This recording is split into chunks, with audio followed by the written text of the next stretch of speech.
স্বামীর কাছে ঋণের টাকা পাবেন বলে এক নারীর শেষ সম্বল দুধের গরুটি নিয়ে গেছেন এক বিএনপি নেতা। গরুর বাছুরটিকে কোলে করে বিচার চাইতে আদালতে আসেন অসহায় সেই নারী।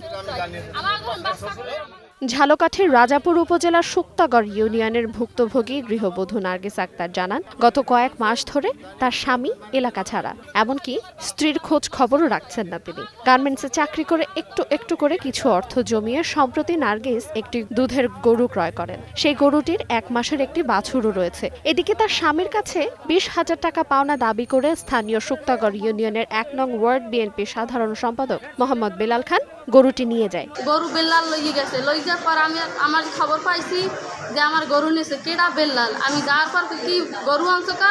টাকা পামু 20,000, টাকা দাও 20,000। কিসের টাকা? টাকা পামু 20,000। তারপর টাকা চাও নিতে আমার গালিগালাজ করছে, খুব মন্দ গালিগালাজ করছে। তারপর সে গালি দিও না, গরু আনছো কা? গরু ছাড়িয়ে দাও। হে গরু ছাড়ব না, টাকা না দাও কিন্তু।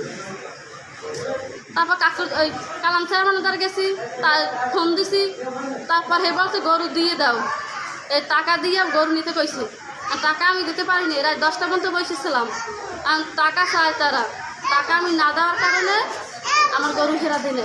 অভিযুক্ত মোহাম্মদ বেলাল খান বলেন, 9 বছর আগে নার্গিসের স্বামী আবু বকরকে 20,000 টাকা ধার দেন, যা এখন সুদে আসলে 30,000 টাকায় দাঁড়িয়েছে। ওনার স্বামীর আমি 20,000 টাকা উঠাই দিছি, 20,000 টাকা উঠে দিয়েছি একটি বাড়ি একটি খামার দিয়া। এখন এখানে হয়েছে 30,000। কালকে রাত্রে ফোন দিয়েছি, এখানে 30,000 হয়েছে, আমার নামে মামলা দেবে।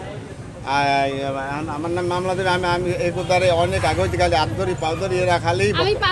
এখন আমি বক্কারের দ্বারে যাই, স্বামীর দ্বার যাই, এর হৌরের দ্বার যাই, এর হৌরে খাই আমিও জানি না, আমি তো চলবো না। 5 তারিখে হৌরের দর্শি হৌরে খাইলে আমি তো চলবো না। এ কয় আমি আস্তে আস্তে দিব।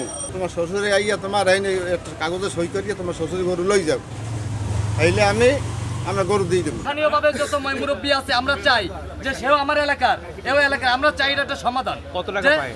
টাকা পায় মানে 20,000 টাকা। অনেক আগে থেকে টাকাটা পায়, আমরা সবাই জানি। তবে এই ঘটনায় আদালতে কোনো মামলা হয়নি। সময় সংবাদ, ঝালকাঠি।